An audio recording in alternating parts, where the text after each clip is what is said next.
Gente querida, que a graça e a paz de Jesus esteja com seu coração. Estamos de volta, graças a Deus, para a parte 2 da nossa live. Nós estamos na presença de Deus e nós vamos para nosso momento de oração, clamarmos ao Deus vivo, falarmos com aquele que vive, com aquele que pode, com aquele que tem todo o poder e que faz grandes maravilhas. Você que está chegando aí, vá colocando a nossa hashtag aí, Vivendo Milagres em Cristo Jesus. E se eu fosse você, declarava pela fé, eu estou vivendo milagres em Cristo Jesus. Estamos debaixo das promessas de um Deus vivo e fiel. E cremos que Ele está trabalhando nesta manhã, concedendo vitória a cada um de nós, e nós vamos levantar a voz em oração. Nós estamos no nosso Minutos com Cristo, nosso devocional, nosso encontro de crescimento, enfim, são os nomes que esse culto desta manhã tem recebido ao longo desses mais de 5 anos e meio que a gente está aqui todos os dias em oração. E até aqui nos ajudou o Senhor. E creio que Ele continuará com as mãos estendidas, cuidando de cada um de nós, fortalecendo a cada um de nós e dando vitória a cada um de nós. Nós vamos ler a palavra de Deus no livro do profeta Isaías, antes de orarmos. Nós vamos ler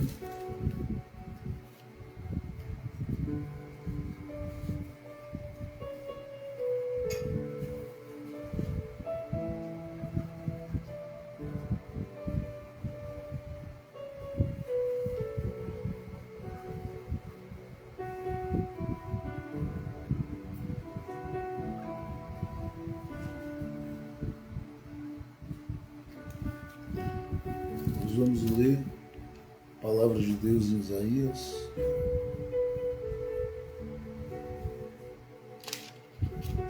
Vamos dar aí alguns segundos para os nossos irmãos chegarem e eu vou esperar você colocar aí a nossa hashtag, tá bom? Coloque aí, não deixe de interagir, de participar. Coloque aí, Vivendo Milagres em Cristo Jesus. Eu estou vivendo milagres, você também está vivendo milagres. Só o fato de você estar de pé nesta manhã é um grande milagre. Só o fato de que você já começou esse ano vencendo o mês de janeiro, está aí de pé, chegou fevereiro, está aí de pé, é um grande milagre. Então agradeça a Deus, celebre a Deus e coloque aí a nossa hashtag. Vamos nos acostumar com essa nova hashtag esse ano, Vivendo Milagres em Cristo Jesus. Glória a Deus. Glória a Deus. Nós vamos dar alguns segundos mais para os irmãos que estão chegando aí, não é, participarem junto com a gente. Sei que demora bastante e fica aqui todas as manhãs o meu grito ao Instagram.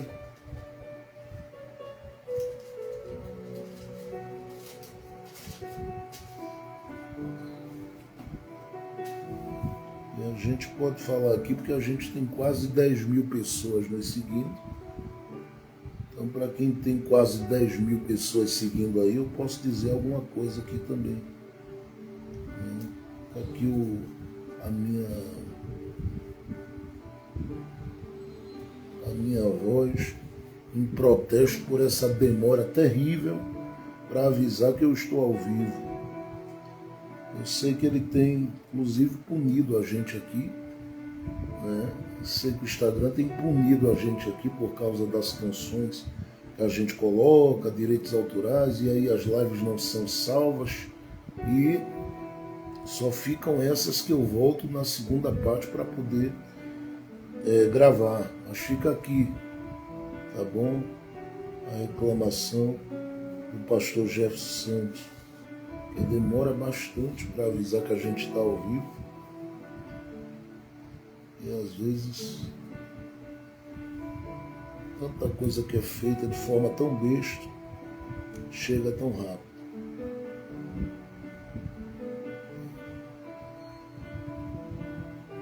É porque a gente está aqui todas as manhãs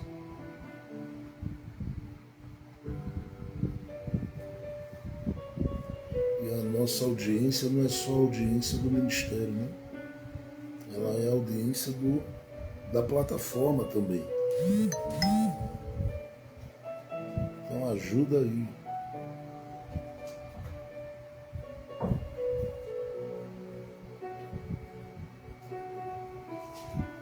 Nós vamos em nome de Jesus.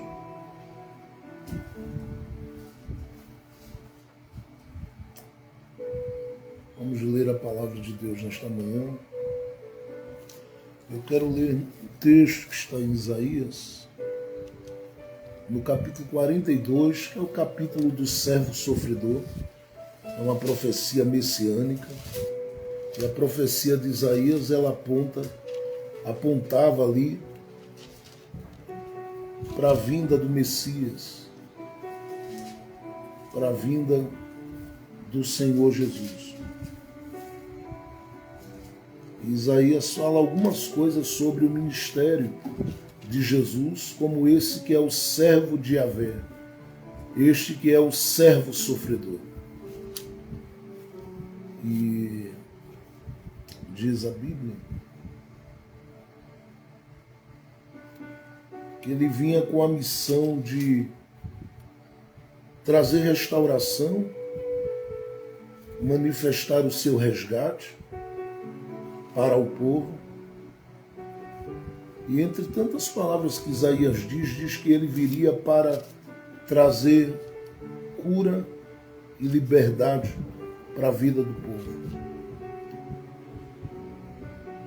E isso ele viria trazer porque já há muito esse povo vinha lidando com um processo de opressão e de escravidão há muito tempo. E quando a gente fala dessa opressão ou dos cativeiros que esse povo sofre, aqui nós estamos falando do tempo em que os assírios dominavam, mas eles já haviam passado pelas mãos do Egito e por uma outra caminhada entre cativeiros. Não foi um, não foi dois, houve uma manifestação, muitas vezes deles gritando a Deus e pedindo a Deus e desejando em Deus que algo acontecesse, desejando em Deus que algo fosse manifesto, desejando em Deus que algo acontecesse, que mudasse aquela realidade. E o Senhor foi tirando eles desses cativeiros. O livro dos Juízes mostra muito bem isso, até que chega esse momento em que eles estão aqui, nesse processo, em que eles dizem que estão provando de uma angústia terrível, em que eles dizem que estão perdidos no caminho, em que eles dizem que estão como um pássaro cuja asa está ferida, que Deus vem trazendo as palavras de esperança, dizendo que um tempo chegaria em que Ele tiraria o seu povo desse cativeiro. E entre as palavras de Isaías, nesse capítulo 42, falando do servo sofredor, que começa a partir do verso 1, ele diz algo aqui que me chamou muito a atenção. Porque essa era a forma que Deus estava vendo o momento que aqueles que estavam lidando com cativeiro estavam vivendo. Então olha aí no capítulo de número 42, a partir do verso 16, diz assim: e guiarei os cegos pelo caminho que nunca conheceram. Olha o que ele diz: e guiarei os cegos pelo caminho que nunca conheceram. Lhes farei caminhar pelas veredas que não conheceram. Tornarei as trevas em luz perante eles, e as coisas tortas farei direitas. Estas coisas lhes farei, e nunca os desampararei. Então ele está fazendo promessas aqui a esses que estão cativos e está dizendo a eles que os vê a princípio como cegos, ou seja, gente que perdeu ou está sem a visão por causa do cativeiro, mas diz a eles algumas coisas. Ele diz: eu guiarei pelo caminho. Então ele diz que vai guiar. Segundo, ele diz que os fará caminhar. No caminho eles não pararão, eles não ficarão detidos por circunstância alguma, porque o Senhor diz que fará com que eles caminhem. Terceiro, ele diz que vai transformar a realidade ao redor deles e diante deles. Ele diz: tornarei as trevas em luz perante eles. Em quarto, ele diz que modificaria diante deles as realidades apresentadas pelas circunstâncias adversas. E ele diz que até o que é torto, ele endireitaria. Mas ele não termina aí. Ele diz: estas coisas lhes farei. E nunca, olha a expressão, nunca os desampararei. E essa é uma palavra que ele traz aos que estão cativos, dizendo a eles: eu nunca os deixarei desamparados. O verso 17 diz aí: tornarão atrás e confundir-se-ão de vergonha os que confiam em imagens de escultura e dizem às imagens de fundição: vós sois nossos deuses. Ele diz que confundirá aqueles que oprimem esse povo. Mas ele não para aí. Veja como ele continua dizendo como ele via aqueles que estavam no cativeiro. Primeiro ele diz que estavam cegos, porque o cativeiro lhes roubou a visão. Depois, no verso 18, ele continua falando acerca desse povo que ele cita no verso 17, mas que também se aplica à realidade dos que estão no cativeiro. Então ele diz: surdos, ouçam, e vocês cegos, olhai ou olhem para que possam ver. Então veja o que ele diz no verso 19 também: quem é cego, senão o meu povo, senão o meu servo, ou surdo, como o meu mensageiro, a quem envio. Então ele vê o seu povo nessa condição, como aqueles que não conseguem ver, não conseguem ouvir. Mas veja o que ele diz mais, no verso de número 20. Tu vês muitas coisas, mas não as guardas. Ainda que tenhas os ouvidos abertos, nada ouve. Verso 21. O Senhor se agradava dele por amor da sua justiça, e engrandeceu pela lei e o fez glorioso. Mas este é um povo, e aqui é como ele está vendo também o povo. Este é um povo roubado e saqueado. Todos estão enlaçados em cavernas, escondidos em cárceres. São postos por presa, e ninguém há que os livre. Por despojo, e ninguém diz, restitui. Quem há entre vós que ouça isto, que atenda e ouça o que há de ser depois. Quem entregou a Jacó por despojo, e a Israel aos roubadores? Porventura não foi o Senhor, aquele contra quem pecamos e nos caminhos do qual não queriam andar, não dando ouvidos à sua lei? Por isso derramou sobre eles a indignação da sua ira e a força da guerra, e lhes pôs labaredas em redor. Porém nisso não atentaram e os queimou, mas não puseram nisso o coração. Agora veja o capítulo 43, o verso 13, e a gente segue. Ele diz: ainda antes que houvesse dia, eu sou. E ninguém há que possa fazer escapar das minhas mãos. Operando eu, quem impedirá? Então Deus vai mudar a realidade daqueles que estão sem visão, sem a capacidade de ouvir, aqueles que estão lidando com um tempo de aprisionamento, ele fala aqui de prisão, aqueles que estão ligados, como ele diz aqui, às cavernas, escondidos no sentido de não conseguirem deixar resplandecer a glória de Deus nas suas vidas. E ele diz que sabe que o momento deles é um momento de expectativa por um resgate. E ele sabe que no meio deles não há quem possa resgatá-los. Mas ele faz uma promessa. Ele diz que o seu servo virá para resgatá-los. E o servo aqui era Jesus, que viria para colocar em liberdade os que estavam oprimidos. E por isso o Senhor diz que antes que houvesse dia, ele é. Porque os planos dele são antes desse tempo começar na sua vida.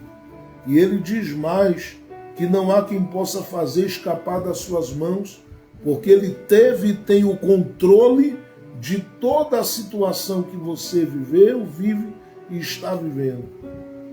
Assim como também a que você viverá. Mas ele diz, operando eu, quem impedirá? Porque ele é aquele que está trabalhando nesse tempo de aprisionamento, nesse tempo da falta de visão, nesse tempo da falta, da incapacidade de ouvir, ele está trabalhando. E ele operando em seu favor, quem impedirá? E isso ele fala por quê? Porque ele está anunciando a esse povo um tempo de livramento, um tempo de restituição e um tempo de restauração. Aleluia, há um tempo de milagres chegando na minha e na sua vida. Amém. E eu digo em nome de Jesus por esta palavra, como estamos, não vamos ficar, porque Deus tem coisas melhores e maiores em Cristo preparadas para o nosso amanhã. Nós vamos orar nesse momento, pedindo a Deus a sua bênção sobre todos nós, lembrando que hoje nós temos à noite o nosso culto do reencontro e vai ser um tempo aí abençoado e abençoador para as nossas vidas. Nós vamos orar, vamos falar com aquele que tudo pode e crendo que ele vai operar em nosso benefício, que ele vai trabalhar em nosso favor, que ele vai fazer coisas grandes neste tempo e para além deste tempo nas nossas vidas. Vamos orar juntos em nome de Cristo Jesus e para a glória de Jesus.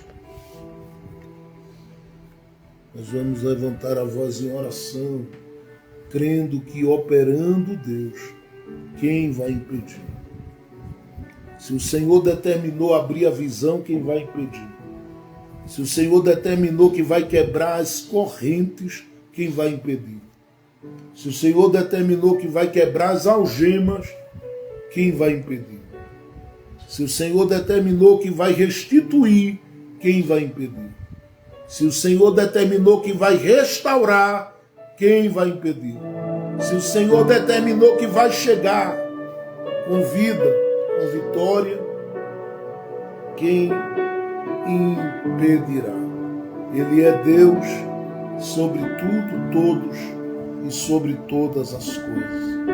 Nós vamos ver a sua mão agindo, suas mãos estendidas, dando vitória àqueles por quem nós temos orado. Nesse momento também ore, apresentando a pastora Eliane, que está passando aí por uma cirurgia nesse momento. Mas já deu tudo certo em nome de Jesus. O Senhor é bom e vai fazer coisas grandes em favor do seu povo. Vamos orar pela irmã Mirtes. Deus vai lhe dar vitória em nome de Jesus. Estamos orando pela saúde dela. O Senhor vai honrar. Nós vamos orar também por todos os nossos irmãos que têm enviado seus pedidos de oração, clamando por suas casas, clamando por seus comércios, clamando por seus negócios e crendo profundamente que aquilo que Ele começou na nossa vida, Ele vai fazer a obra completa. Paulo diz na carta aos Filipenses, no capítulo 1, verso 6, que aquele que começou a boa obra é fiel para concluir. Esteja nele, permaneça sendo fiel a Jesus, honrando a Jesus, caminhando com Ele. A graça dele te cobre, a força dele está sobre a sua vida. Nós vamos apresentar também a vida da irmã Suênia, vamos orar pela sua casa, orar pela sua vida, pelo seu casamento. Nós vamos estar orando, né, por aqueles que estão hospitalizados, pedindo ao Senhor que visite as crianças e adolescentes que estão passando por algum processo de enfermidade. Vamos orar para que o Senhor possa fazer cumprir-se neles a sua vontade, que Ele possa operar curas e milagres na vida dos jovens. Vamos orar desde os jovens aos idosos, para que o Senhor os visite os ossos, o sangue, visite os pulmões, para que o Senhor toque da cabeça aos pés na vida dos seus filhos. E eu creio na vitória de Deus em favor desses irmãos, porque o servo de Yahvé, que é Jesus, ele veio, diz a Bíblia, para proclamar liberdade aos que estão cativos. Ele veio dar vista aos cegos, ele veio restaurar. E ele assim começou a fazer e continua fazendo. Porque o que ele fez há mais de 2000 anos atrás, ele continua fazendo. O escritor aos Hebreus, no capítulo 13, verso 8, diz que Jesus Cristo é o mesmo ontem, hoje e o será eternamente. Então creia que a vitória vem e ninguém impedirá. Porque operando Deus, quem vai impedir o seu trabalhar em nosso favor? É Ele quem vai abrir a visão, é Ele quem vai abrir os ouvidos, é Ele quem vai liberar a cura, a restauração e a restituição na vida daqueles que estão clamando a Ele. Por isso, creia em milagre nesta manhã. Creia em milagre nesta manhã. Creia em milagre nesta manhã. Nós estamos vivendo milagres. Não estamos buscando apenas, estamos vivendo milagres. E declare isso por sua fé. Verbalize isso pela sua fé. Eu estou vivendo milagres. Eu estou vivendo milagres. Declare isso pela sua fé. Minha casa está vivendo milagres. Declare sobre a vida daqueles por quem você ora, que eles estão vivendo milagres em nome de Jesus Cristo. E nós vamos ver a mão de Deus agindo, porque este é o ano dos milagres. Este é o ano de Deus fazer coisas sobrenaturais, coisas grandiosíssimas em nosso favor. Creia! Todo o poder lhe foi dado nos céus e na terra. É Ele quem está no governo e no comando de tudo. Glória a Deus, e o nome dele vai ser glorificado. Ele vai entrar na causa. Ele vai entrar na situação. Ele vai entrar no meio daquele embaraço, vai desfazer tudo e já deu tudo certo para a glória dele. Glória, Ele vai alcançar cada um de nós e vai dar vitória no nome de Jesus. Glória. Esteja orando em nome de Jesus. Amém, Jesus. Glória a Jesus. Pela vida da Luciana Santos, nós vamos estar orando em nome de Jesus. Esteja apresentando todos os irmãos que compõem os nossos grupos de oração, que nós temos os nossos grupos de oração. Ore por aqueles que toda terça-feira estão se reunindo conosco através do aplicativo Zoom. Ontem tivemos uma noite abençoada, debaixo da graça de Deus, e foi uma bênção ontem à noite. na nossa tenda da comunhão através do aplicativo Zoom. Nós estamos todas as terças-feiras interagindo com os irmãos que acompanham a live, interagindo e orando com os irmãos que fazem parte dos nossos grupos de oração. Tá bom? E se você quiser participar, você é muito bem-vindo, muito bem-vinda. Toda terça-feira nós estamos juntos a partir das 8 horas da noite na presença de Deus, tá bom? Então nós vamos orar nesse momento em nome de Jesus. E eu quero que você ore com toda a sua fé, crendo que o Deus que começou a boa obra é fiel para concluir a obra que Ele começou.